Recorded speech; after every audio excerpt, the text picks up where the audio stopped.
And then the last one here, the progressive overload.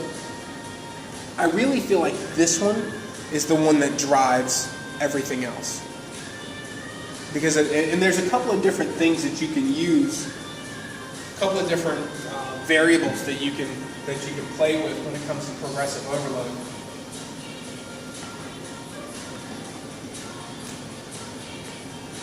There's the reps. There's weight.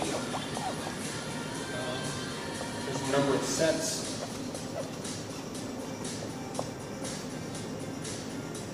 There's the density.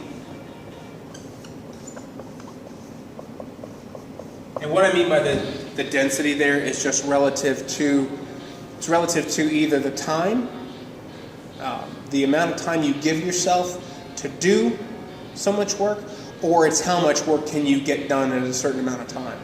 Either way that you look at it, density is going to have time as a factor in some form or fashion. So it could be how long does it take you to get through 3 sets of 15? Or it could be how many repetitions can you get done in 15 minutes.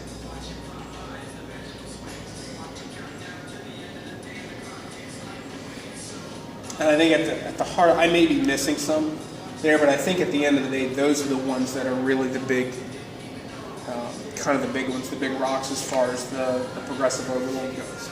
And again, at the end of the day, if we don't see progress here or an uptick over the long haul, then we're not doing something right. And again, there's room to take that one step back in order to take 1 or 2 steps forward with this. Say you're using weight, and maybe you've hit a wall on your hex bar or something like that.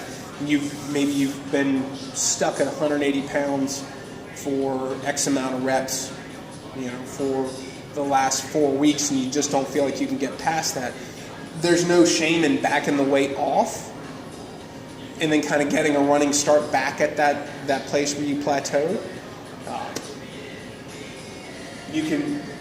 The other thing that you could do is you could keep the weight the same and maybe change the number of repetitions that you're doing. If you were doing sets of 5 there, maybe you back off of the sets of 5 and you start doing sets of 2.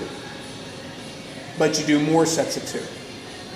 So you total, if you were used to 3 sets of 5, 15 total reps at a certain weight, maybe what you end up doing is like 8 sets of 2. So you total a little more. Does that make sense? Yeah. And it just gives your body a little bit of an opportunity to still stretch and progress without necessarily running your head into the same wall over and over. Yeah. And again, this one for me is that's the driving factor. That's the one that makes everything else go. It's the straw that stirs the drink, so to speak.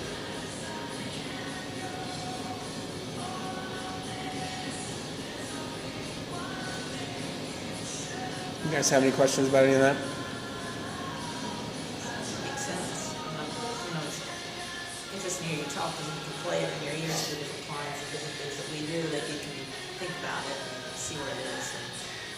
And you've seen it. And honestly, I think this is the thing that in a lot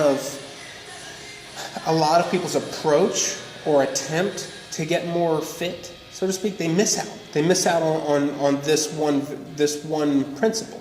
They'll go into the gym and they'll grab a pair of weights that feel comfortable,